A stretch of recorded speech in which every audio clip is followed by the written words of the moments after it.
Hai teman-teman, jumpa lagi dengan saya Dr. Radebe Gunawan. Bagaimana kabarnya? Sehat ya? Dalam episode ini saya akan menjawab pertanyaan yang telah teman-teman posting di Facebook saya dan di Instagram. Jadi ada banyak teman yang mengajukan pertanyaan. Ini adalah program Mari Belajar bersama Radebe Gunawan.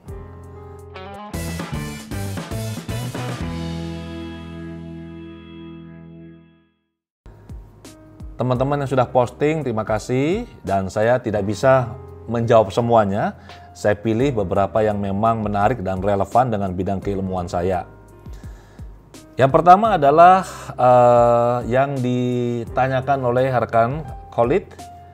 Pertanyaannya begini. Pak Adi, saya mau bertanya bagaimana caranya selalu positive thinking di tengah keluarga yang selalu negative thinking? Ini pertanyaan menarik. Kalau ditanya bagaimana caranya untuk selalu positive thinking, jawaban saya adalah tidak mungkin bisa. Sebaliknya juga, apakah keluarga selalu negative thinking? Jawabannya juga tidak mungkin selalu. Karena sifatnya kita, alam ini atau manusia, kita terikat pada satu hukum yang disebut dengan hukum ketidakkekalan. Jadi tidak mungkin selamanya semuanya positif atau selamanya semuanya negatif. Selalu tuh seperti siklus. Nah, cuma sekarang bagaimana kita berusaha sebisa mungkin agar kita ini lebih sering positif daripada negatif. Nah, sekarang apabila di lingkungan kita, keluarga kita negatif, apa yang kita harus lakukan?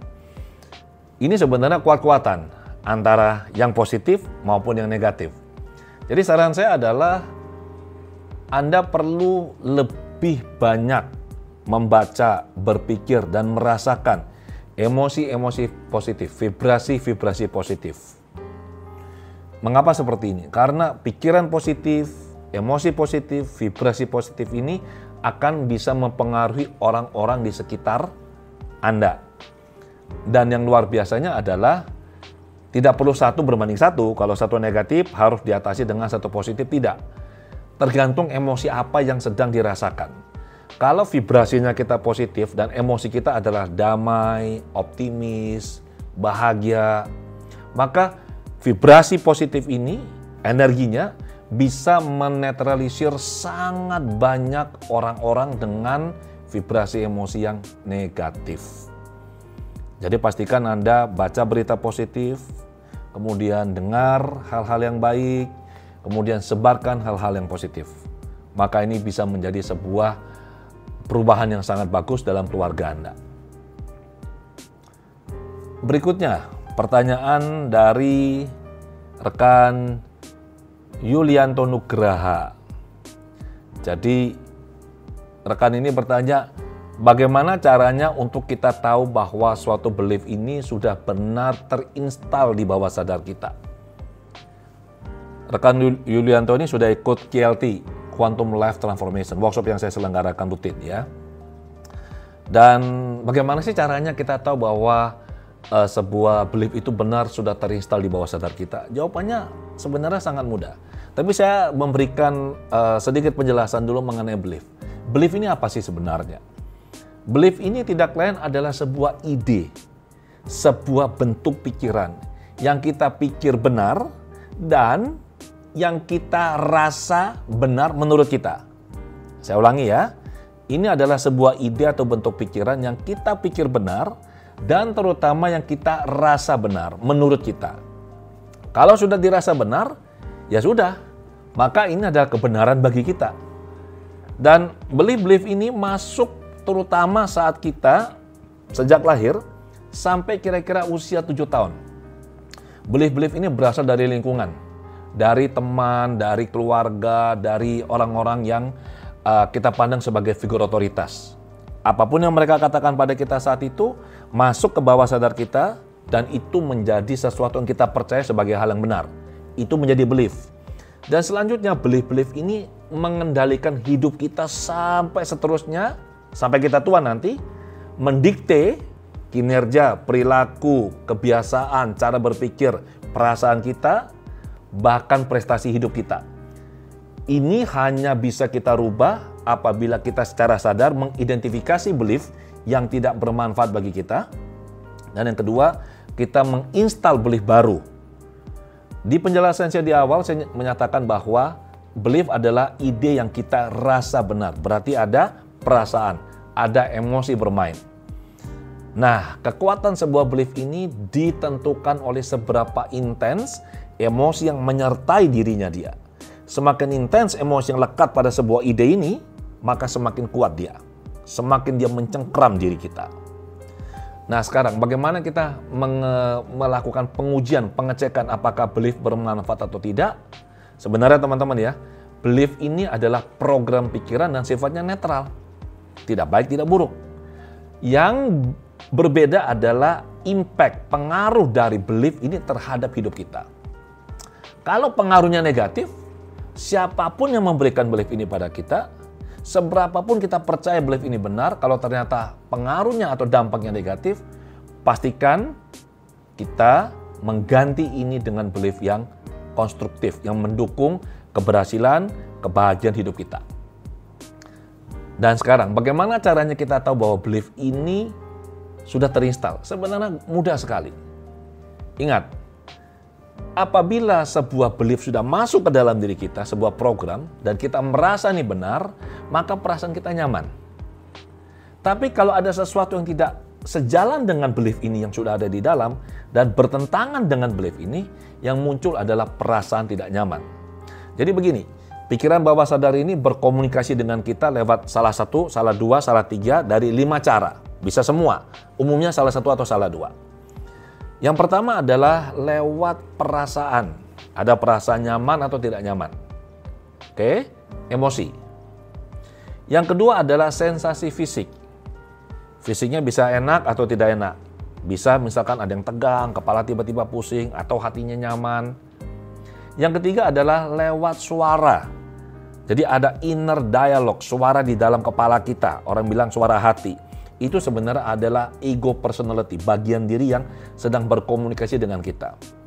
Saya yakin Anda pasti kalau pernah ngalami ya, misalkan pas lagi mau makan sesuatu di The Pot, Anda lihat menu, mau milih A atau milih B, tiba-tiba ada suara-suara yang muncul. Nah, itu adalah bawah sadar sebenarnya yang sedang berkomunikasi dengan kita.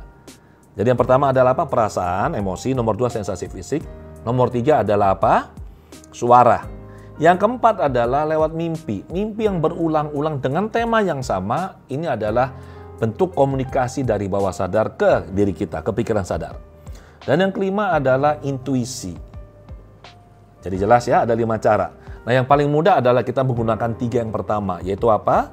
Perasaan, kemudian sensasi fisik, kemudian yang ketiga adalah ada suara. Jadi, apabila misalnya kita memasukkan sebuah belief baru. Caranya banyak ya. Anda bisa melakukan relaksasi, melakukan self-hipnosis, Anda bisa membaca afirmasi berulang-ulang, kemudian Anda juga bisa menuliskan belief Anda, kemudian Anda juga bisa pada saat mau tidur, Anda membaca afirmasi Anda, atau Anda membayangkan Anda sudah menjadi seperti yang Anda inginkan. Maka, itu pasti masuk ke dalam bawah sadar. Masalahnya adalah apakah di bawah sadar ini ada yang menolak atau tidak. Kalau ada yang menolak, maka yang terjadi adalah belief yang baru kita masukkan, program baru ini akan dikalahkan oleh program lama yang sudah ada. Apapun itu yang kita secara sadar sengaja masukkan ke bawah sadar, itu pasti masuk. Satu contoh, kalau saya bilang ke Anda 25 bagi 5 berapa? Anda bilang pasti 5. Kalau saya bilang 25 bagi 5 14, Anda percaya nggak? Anda pasti tidak percaya. Kenapa? Karena di bawah sadar Anda ada sebuah pernyataan data, belief yang menyatakan bahwa 25 bagi 5 adalah 5. Karena ini yang kita terima sebagai hal yang benar. Waktu kita kecil, waktu kita belajar matematika. Tetapi sekarang saya tanya Anda, apakah informasi atau data yang saya berikan pada Anda barusan bahwa 25 bagi 5 adalah 14, itu masuk nggak ke memori Anda? Masuk. Cuma dia tidak bisa digunakan. Mengapa? Karena ada sebuah belief yang lebih kuat yang menolak dan menetralisir. Jadi kalau ditanya bagaimana caranya untuk memastikan apakah belief ini sudah pasti masuk atau tidak ke bawah sadar, jawabannya adalah belief ini pasti masuk. Program ini pasti masuk. Masalahnya hanyalah Kalau ada program yang lama yang menghambat, yang tidak setuju dengan program baru ini, maka yang terjadi adalah apa? Program lama ini akan menghambat, mengalahkan, menetralisir program baru ini. Jadi masalahnya sebenarnya bukan bagaimana cara memastikan dia sudah masuk. Masalahnya adalah dua. Satu, dia pasti masuk. Yang kedua adalah bagaimana membuat ini, program yang lama ini, menjadi tidak lagi bisa bekerja. Dan ini kita butuh teknik. Jelas ya sekarang ya? Oke, sekarang pertanyaan berikutnya. Pertanyaan ketiga. Rekan Sumbodo bertanya sama, bagaimana Pak caranya mengecek suatu goal telah diterima oleh pikiran bawah sadar tanpa penolakan? Nah, kalau ini mudah saya menjawabnya. Sebuah goal ini diterima oleh pikiran bawah sadar, ya itu mudah diterima. Seperti tadi sudah saya jelaskan. Tetapi tanpa penolakan, caranya mudah. Misalnya goalnya Anda apa? Misalnya saja goal Anda adalah Anda ingin punya pasangan. Ya. Nah, ini adalah sebuah goal. Caranya untuk kita mengetahui ini ditolak atau tidak adalah dengan pada saat Anda menutup mata, Anda membayangkan sudah punya pasangan seperti yang Anda inginkan. Anda cek lagi bagaimana perasaan Anda, nyaman atau tidak. Bagaimana sensasi fisik Anda, nyaman atau tidak. Ada atau tidak suara-suara yang berbicara pada Anda. Kalau mimpi, ya nanti kita lihat malam Anda nggak respon dari bawah sadar dalam mimpi atau intuisi. Yang penting tiga ini. Pada saat Anda membayangkan goal Anda seolah-olah telah tercapai, ingat ya, seolah-olah telah tercapai, seolah-olah Anda sudah punya pasangan seperti yang Anda inginkan. Kemudian kalau perasaan Anda nyaman, enak, lolos. 1. Fisik Anda nyaman, Anda cek dari atas sampai bawah, tidak ada yang kayak kaku, tegang, tidak ada perasaan tidak nyaman, semuanya baik, maka Anda sudah lolos yang kedua. Anda cek lagi, waktu Anda membayangkan ada nggak suara yang berbicara pada, nggak mungkin itu, modelmu aja mau bisa punya pasangan, wah ngimpi lu, kamu siapa? Kalau ada suara-suara negatif, maka ada penolakan dari bawah sadar. Tapi kalau tidak ada suara ataupun ada suara bilang, oke, bagus, Anda layak mendapatkan ini, Anda luar biasa. Kalau suaranya suara yang positif, artinya bawah sadar setuju dan menerima ini. Jadi mudah kan? Cek pakai 3 ini. Waktu Anda membayangkan apa yang seolah-olah telah terjadi, seolah-olah telah tercapai, bagaimana perasaan Anda, pastikan ini nyaman. Yang kedua, bagaimana sensasi fisik Anda. Yang ketiga, bagaimana suara-suara yang ada di kepala Anda. Apabila ada perasaan tidak nyaman, ada suara tidak mendukung, sensasi fisik misalnya tidak nyaman, artinya ada penolakan. Dan ini butuh teknik untuk bisa menghilangkan. Disinilah gunanya Anda belajar cara yang tepat. Tidak bisa hanya dengan afirmasi loh. Ya, Anda butuh teknik yang tepat untuk bisa mengatasi ini. Dan ini sebenarnya mudah. Saya mengajarkan ini di pelatihan. Ini sangat mudah.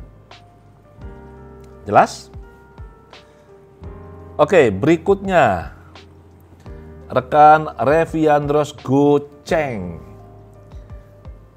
Rekan ini bertanya, kenapa setiap dengerin brainwave perasaan saya malah makin negatif, bukannya makin tenang.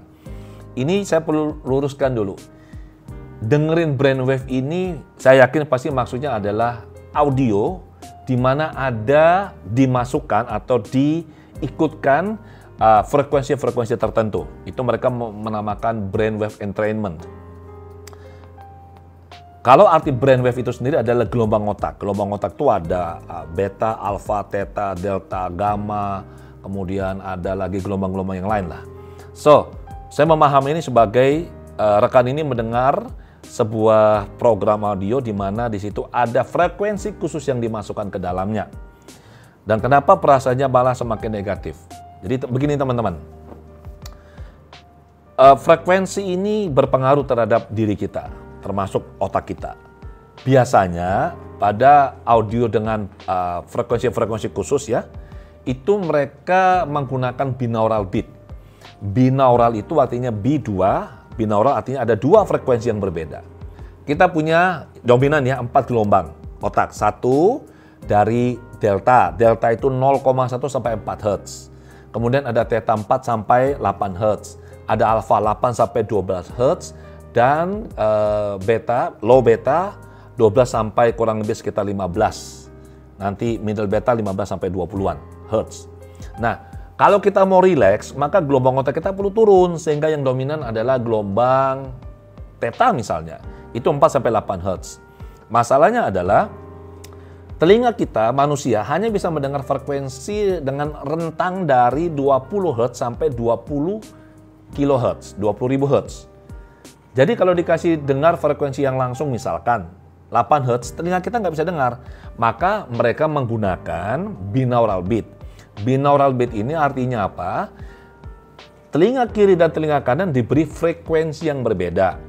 Jadi misalkan ya telinga kanan ini diberi frekuensi 1000 Hz. Telinga kiri diberi frekuensi 1008 Hz. Nanti otak kita dari telinga kiri telinga kanan mendengar, suara ini masuk, nanti frekuensinya ada bagian otak kita yang namanya Oliveri nucleus, ini akan menghitung selisih frekuensinya. 1000 dengan 1008 berarti selisihnya 8. Maka gelombang otak kita yang dominan akan menyesuaikan dan turun ke 8 Hz. Itulah gelombang theta. Sekarang kenapa makin negatif? Ingat ya, waktu kita dominan di beta, kita seperti lagi naik perahu di atas, kita lagi di permukaan laut. Semuanya cerah, matahari bersinar indah, angin sepoi-sepoi, kita bisa melihat pemandangan, semuanya indah. Dan pada saat kita mulai turun, misalkan kita snorkeling atau kita diving, kita nyelam, di atas ini bersih, tapi begitu kita turun ke dalam tanda kutip kita mulai masuk ke bawah sadar, seperti kalau kita nyelam ke dalam laut, di situ kita menemukan ada ikan, ada sampah, ada macam-macam. Jadi sebenarnya yang terjadi adalah waktu seseorang mendengar audio dengan frekuensi khusus yang bisa membawa mereka turun ke gelombang-gelombang bawah sadar, mereka turun dan mereka jumpa dengan sampah-sampah emosi, pengalaman traumatik, atau apapun. Bagi mereka yang cukup peka, yang cukup bisa melihat atau mengerti, itu mereka bisa muncul memori-memori dari masa lalu. Entah pengalaman traumatik apa. Sebaliknya, mereka yang tidak terlalu peka, itu tidak bisa melihat apa yang muncul, memorinya tidak muncul, tetapi mereka merasakan. Saya dulu sekali sekitar 15 tahun yang lalu, saya mendengarkan audio seperti ini. Dan selesai saya mendengarkan, itu audio kurang lebih 1 jam, bukannya makin tenang, itu bawaannya marah aja. Saya bingung kenapa seperti ini. Akhirnya saya paham. Jadi waktu saya turun, secara bawah sadar saya jumpa dengan banyak sampah-sampah emosi saya yang tidak diproses, yang belum sempat diproses dulu. Sehingga muncullah perasaan tidak nyaman. Nah, saran saya bagi Anda, rekan Reviandros Goceng ini, berhentilah mendengar audio seperti ini. Kalau Anda nggak nyaman, berhenti. Ini tidak baik untuk Anda. Tapi kalau ini oke bagi Anda boleh meneruskannya. Oke, jelas ya? Baik, pertanyaan berikutnya dari rekan Edbert Putra. Selamat siang Pak, bagaimana kita mendapatkan pasangan hidup dengan ilmu pikiran Pak? Terima kasih. Edbert, saya beritahu satu hal ya, Anda jangan bawa-bawa saya loh. Ini isi saya kalau dengar ini nanti bisa jadi masalah loh saya. Anda bilang begini, bagaimana kita mendapatkan pasangan hidup? Saya sudah punya istri, sudah punya pasangan. Kalau Anda menggunakan kata kita, berarti Anda ngajak saya juga mencari pasangan. Ini nggak boleh. Jadi saya ralat pertanyaan ini. Selamat siang Pak, bagaimana saya, Anda maksudnya, mendapatkan pasangan hidup dengan ilmu pikiran? Oke, Edbert, mudah. Nomor 1, Anda perlu punya kriteria yang jelas. Yang dimaksud dengan pasangan ini laki atau perempuan. Hati-hati loh. Mungkin pikiran sadar Anda bilang yang namanya pasangan adalah wanita, perempuan. Bawah sadar bisa saja bilang laki-laki loh. Jadi Anda perlu membuat sebuah kriteria yang jelas. Jadi, oke, pasangannya laki atau perempuan. Ya, misalkan karena Anda seorang pria, katakanlah pasangan Anda seorang wanita. Wanita usianya berapa? kemudian bagaimana tingginya, bentuk tubuhnya, pendidikannya, latar belakang keluarganya, latar belakang sosialnya, kemudian agamanya, karakternya, kepribadiannya, dan seterusnya, dan seterusnya. Anda perlu menulis itu, buat daftar yang jelas. Pertama, Anda bisa buat saja kriteria, misalkan 40 kriteria yang Anda inginkan dalam diri seorang pasangan ideal. Anda ketik saja dulu. Setelahnya, Anda atur-atur, pilih 10 yang paling penting, yang harus ada. Nomor 1 top, paling penting. Nomor 2, nomor 3, sampai 10. Kemudian 11 ke 20. Yang agak kurang penting tapi perlu ada. Nah, sisanya yang seterusnya bolehlah taruh di bawahnya. Setelah Anda urut-urut, Anda ketik, supaya mudah ya. Setelah Anda urut-urut dan sudah mantap benar ini, kemudian Anda print.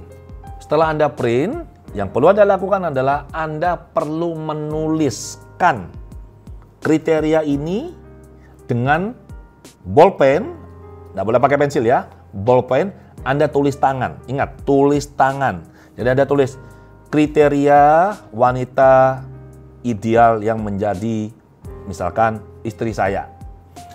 1, Anda tulis tangan, mengikuti yang Anda sudah print. 2, 3, 4, dan seterusnya. Misalkan sampai 20.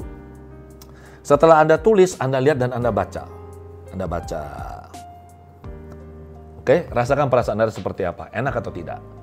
Nah, saran saya adalah Anda bisa memperkuat ini dengan melakukan self hypnosis. Kalau Anda bisa, Anda masuk kondisi yang rileks, nyaman, kemudian setelah Anda deep, Anda buka mata, Anda baca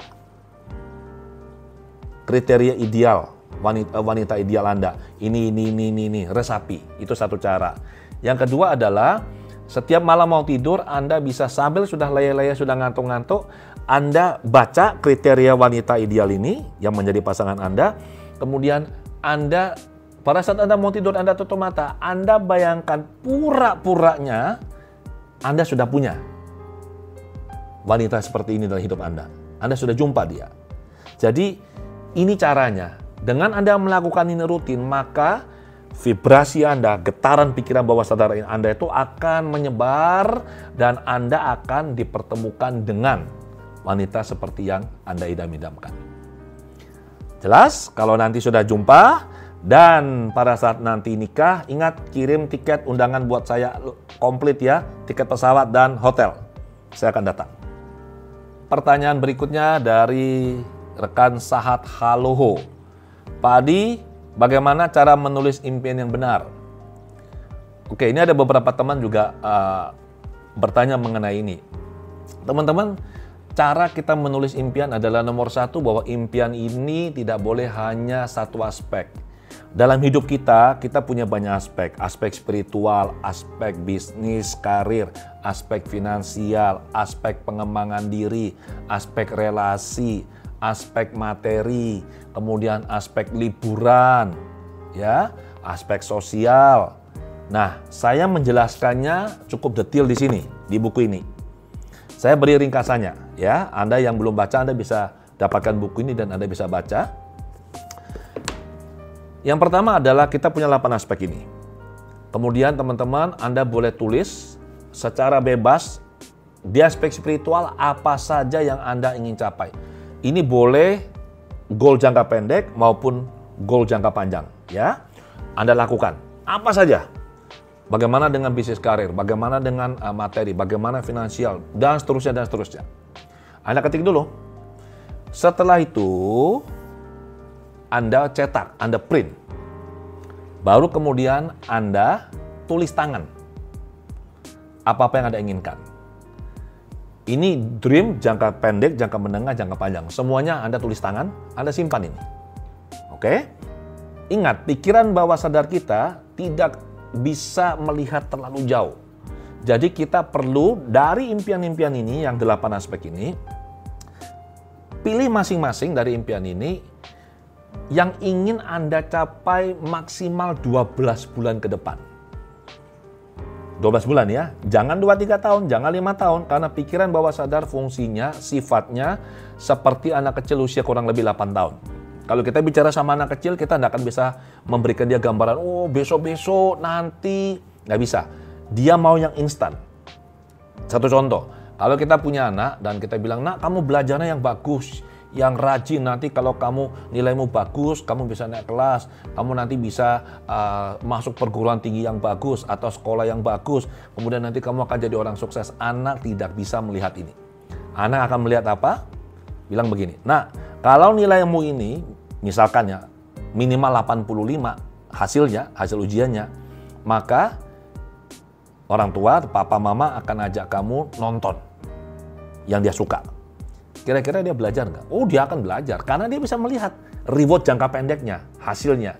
Nah, sama dengan bawah sadar, Anda perlu memilih dari 8 aspek ini, goal atau impian penting yang Anda ingin capai maksimal 12 bulan ke depan dan Anda tulis di sebuah list tersendiri. Ingat, tulis tangan, tidak boleh diketik. Jadi begitu caranya. Berikutnya, rekan Nurdianto ingin bertanya tentang tips atau metode parenting bayi usia 0-6 bulan sesuai dengan disiplin ilmu hipnoterapi atau ilmu pikiran. Dan apakah bayi 0-6 bulan sudah bisa diberi hipnoterapi atau sugesti positif? Kalau iya, bagaimana caranya? Jadi begini, anak sejak dalam kandungan, sejak terjadi pembuahan, di mana saat sel telur dibuahi oleh sel sperma, saat ini juga telah aktif pikiran bawah sadar. Pikiran bawah sadar ini akan terus aktif sampai nanti seseorang ini meninggal. Nah, pikiran sadar baru mulai aktif saat seseorang berusia kurang lebih 3 tahun. Jadi, di usia yang katakanlah 0-6 bulan ini, yang harus dilakukan adalah orang tua memberikan sugesti positif, ucapan positif, kalimat-kalimat positif. Orang tua mengirimkan vibrasi-vibrasi positif. Jadi misalnya begini, kalau ketemu anak, kalau ditimang-timang, dikudang-kudang, jangan bilang gini, aduh jeleknya ya, rambutnya kok sedikit, kok hitam, jangan. Itu apapun yang kita katakan pada anak di usia ini, ingat ya, anak ini belum punya pikiran sadar. Saat ini dia beroperasi murni di bawah sadar. Jadi apapun yang kita katakan pada anak ini, itu masuk, diterima sepenuhnya tanpa bisa difilter dan menjadi program, menjadi belief. Maka untuk anak-anak yang masih kecil, selalu ucapkan kalimat positif. Anak pinter, anak cantik, anak ganteng, anak cerdas, oh makanya pinter, tidurnya lelap, badannya sehat. Ini besar pasti jadi anak yang berguna, ya, anak yang mandiri, anak yang percaya diri. Terus lakukan itu. Dan ingat, orang tua jangan ribut di depan anak. Karena apa? Walaupun dia masih bayi, bawah sadar bisa nangkap ini. Nah, apakah anak bisa diberi sugesti positif? Jawabannya ya. Tapi kalau hipnoterapi secara formal, di mana seperti yang saya lakukan, saya akan melakukan menuntun si anak masuk ke bawah sadar, kemudian saya melakukan proses bawah sadarnya, untuk anak seusia ini tidak bisa. Dan siapakah hipnoterapis yang paling jago, yang paling hebat di seluruh dunia? Siapa? Orang tua, terutama seorang ibu, seorang mama. Karena ibu kumpul dengan anaknya, ibu yang mengasuh anaknya sendiri. Kumpul sama anaknya hampir 24 jam satu hari. Dan apapun yang ibu katakan, pikirkan, ucapkan, rasakan, ini adalah sugesti. Ini adalah terapi bagi si anak. Tanpa disadari, lingkungan terutama pengasuh utama yaitu ibu memberikan sugesti positif, memprogram anak ini. Jadi pastikan Anda mendengar, membaca, berbicara, berpikir, merasakan hanya hal-hal yang positif. Karena ini akan berpengaruh pada anak. Berikutnya ada pertanyaan dari rekan Aprian Bone. Ada banyak pertanyaannya, saya pilih salah satu saja, yaitu yang menarik bagi saya. Bagaimana melakukan meditasi yang benar? Oke, kita perlu sepakat dulu dengan definisi meditasi ini apa. Karena setiap orang punya pandangan, pemahaman yang berbeda. Saya kutip pernyataan dari guru saya di Berkeley, Anna Weiss, waktu saya belajar di sana. Anna Weiss mendefinisikan meditasi sebagai meditation is a state of consciousness with very specific brainwave patterns, not a technique. Jadi meditasi adalah satu kondisi kesadaran dengan pola gelombang otak yang sangat spesifik dan bukan teknik. Pernyataan dari Yang Mulia Sri Panyawaro, meditasi ini adalah bagaimana kita mengarahkan pikiran kita, perhatian kita secara sadar pada satu objek tertentu. Jadi meditasi adalah bagaimana kita mengarahkan pikiran kita sadar akan sesuatu. Nah, ini perlu dilatih. Meditasi tidak harus kita duduk. Ya, ada tekniknya di mana kita duduk, kita memperhatikan napas. Kita ada 40 objek meditasi ya. Jadi kita memperhatikan salah satu dari objek ini misalkan napas atau bentuk-bentuk pikiran atau kita membaca mengulang-ulang kalimat tertentu atau doa. Itu adalah meditasi. Di mana kita fokus pada sesuatu. Tapi meditasi yang benar adalah bukan sekedar waktu kita duduk atau pada saat kita katakanlah lagi melakukan teknik-teknik tertentu, tidak. Meditasi yang paling baik dan benar itu adalah saat kita menjalankan kehidupan sehari-hari dan kita sadar, aware. Jadi misalkan kalau kita melakukan sesuatu kita sadar kenapa kita melakukan ini. Itulah meditasi yang sesungguhnya. Jadi kalau kita duduk menyendiri itu baru latihannya. Praktiknya adalah pada saat kita ada di lapangan, dalam kehidupan sehari-hari. Dan saran saya adalah bila Anda ingin belajar meditasi, Anda perlu sebaiknya Anda mencari seorang guru yang benar, guru yang memang mumpuni, guru yang punya kompetensi di bidang ini. Agar supaya apa? Tidak salah belajar. Oke. Pertanyaan berikutnya dari rekan Tel Abeng. Pertanyaan begini, dunia hipnosis dan hipnoterapi adalah dunia yang rawan bagi manusia. Penyalahgunaan sedikit saja seseorang bisa menderita seumur hidup. Seseorang bisa mengendalikan orang lain dengan mudahnya. Benarkah demikian? Jika benar, bagaimana upaya pencegahannya? Tidak mungkin kita mengunci alam bawah sadar semua orang. Apakah Pak Adi juga mempelajari dunia mimpi secara ilmiah? Dan seterusnya. Yang pertama adalah hipnosis dan hipnoterapi ini bukan dunia yang rawan sebenarnya. Hipnosis dan hipnoterapi adalah ilmu. Hipnosis dan hipnoterapi sama seperti sebuah pisau.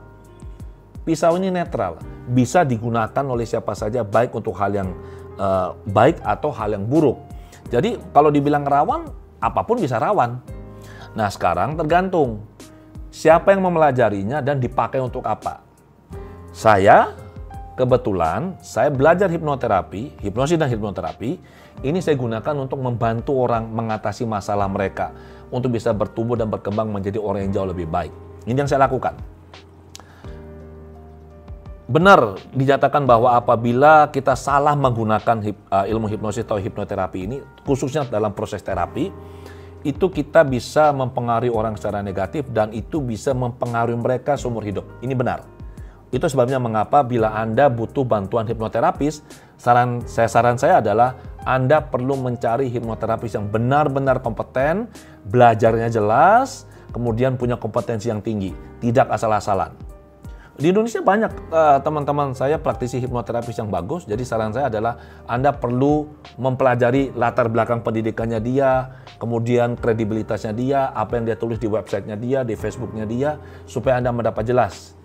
Anda mendapat kejelasan, ini orang ini belajarnya di mana, kemampuannya sampai di mana. Kemudian apakah kita bisa mengendalikan orang lain dengan mudahnya? Jawabannya tidak. Oke. Dalam kondisi hipnosis seseorang tetap sadar sesadar-sadarnya. Tidak mungkin saya menghipnosis seseorang, klien misalkan seorang klien wanita dalam kondisi hipnosis, saya minta dia buka baju. Tidak mungkin dia lakukan. Mengapa? Karena kondisi hipnosis orangnya sadar. Dia rileks. Dia bisa buka mata kapanpun dia mau, dia bisa bangun, dia bisa berbohong kalau dia mau. Jadi tidak ada pengendalian pikiran sama sekali. Proses hipnosis atau hipnoterapi membutuhkan kerjasama di antara kedua pihak. Si operator dan si subjek atau klien. Saya seorang hipnoterapis tidak bisa melakukan hipnosis pada klien saya kalau dia tidak mengizinkan. Dia mengizinkan, tugas saya adalah menuntun dia. Ibaratnya kami adalah sebuah tim, klien atau subjek ini adalah si supir yang nyupir mobilnya, saya yang pegang petanya. Saya navigatornya, oke, belok kiri, belok kanan, lurus, hati-hati ini, hati-hati itu. Jadi klien akan menjalankan saran saya sepanjang dia mengizinkan. Kalau dia tidak mengizinkan, that's it, selesai. Tidak bisa melakukan terapi. Jadi kita tidak bisa menguasai pikiran orang seperti yang dipahami kebanyakan masyarakat di luar sana. Ya, hipnoterapi atau hipnosis butuh kerjasama dari kedua pihak. Alright. Ini ada satu pertanyaan menarik dari rekan Gura di Suglat. Di sini dikatakan bahwa perbuatan memberi membuat pikiran bawah sadar kita melihat diri kita itu penuh kelimpahan. Sehingga itu akan ngefek ke hidup nyata kita. Otak kita tidak bisa membedakan peristiwa yang benar-benar terjadi dan yang dibayangkan terjadi. Kalau kita tidak benar-benar memberi, hanya membayangkan memberi, apakah berdampak sama ke pikiran bawah sadar? Jawaban singkatnya adalah sama.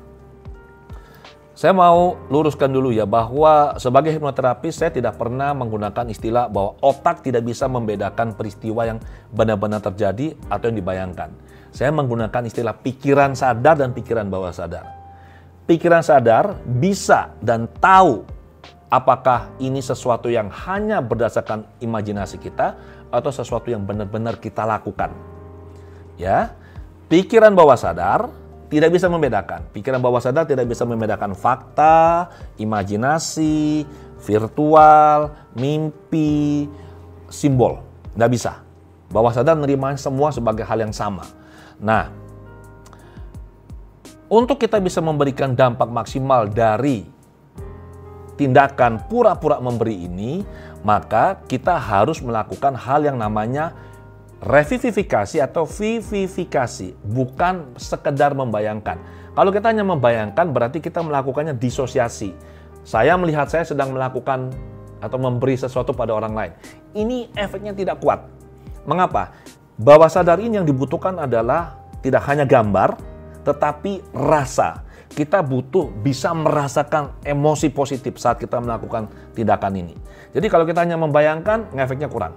Itu disosiasi. Tapi kalau kita bisa benar-benar seolah-olah ini terjadi, atau kita mengingat kembali, merasakan, mengalami kembali kejadian dulu waktu kita berbuat kebaik, itu namanya revivifikasi, atau kita mencipta satu kondisi di mana seolah-olah kita sedang berbuat baik, itu saya sebut dengan vivifikasi.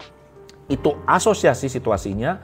Maka pada saat kita membayangkan, tidak hanya membayangkannya, merasakan melakukan kebaikan ini, maka efeknya akan sangat besar. Karena emosi yang kita rasakan benar-benar emosi yang sangat kuat. Tapi ingat ya, perbuatan baik supaya dampaknya benar-benar bagus, itu ada tiga fase. Yang pertama adalah sebelum kita melakukan kebaikan ini. Bagaimana dengan niat kita? Bagaimana dengan perasaan kita? Pikiran kita? Bagaimana? Ini harus baik. Yang kedua, saat kita melakukan kebaikan, bagaimana dengan perasaan? Kebaikan ini akan sangat maksimal apabila, dalam konteks program bawah sadar ya, apabila kita niatnya bagus dan waktu kita melakukan kebaikan ini, memberi orang, hati kita gembira, tindakan kita bagus, dan ucapan kita bagus. Dan yang ketiga adalah setelah ini dilakukan, bagaimana? Apabila setelah ini dilakukan kita tetap merasa senang, bahagia, maka ini dampaknya akan sangat bagus. Ada orang melakukan, dia diawali dengan niat yang baik, hatinya baik, kemudian waktu memberikan dia juga merasakan hal yang positif, tapi pada saat selesai dia memberikan, ternyata orang yang diberi ini katakanlah tidak memberikan apresiasi seperti yang seharusnya, seperti yang diharapkan. Akhirnya dia apa? Ngomel-ngomel. Maka sebenarnya di bawah sadar yang tercatat adalah apa? Dampak efek negatif ini loh. Emosi negatif ini membuat dua fase yang sudah bagus ini terpengaruh. Sehingga efeknya ke bawah sadar tidak bisa maksimal. Jelas? Dan akan jauh lebih baik adalah tidak hanya kita pura-pura memberi. Akan jauh lebih lengkap dan sempurna apabila kita benar-benar memberi kepada orang yang membutuhkan. Jadi begini teman-teman ya. Sampai di sini. Sampai jumpa lagi di lain kesempatan.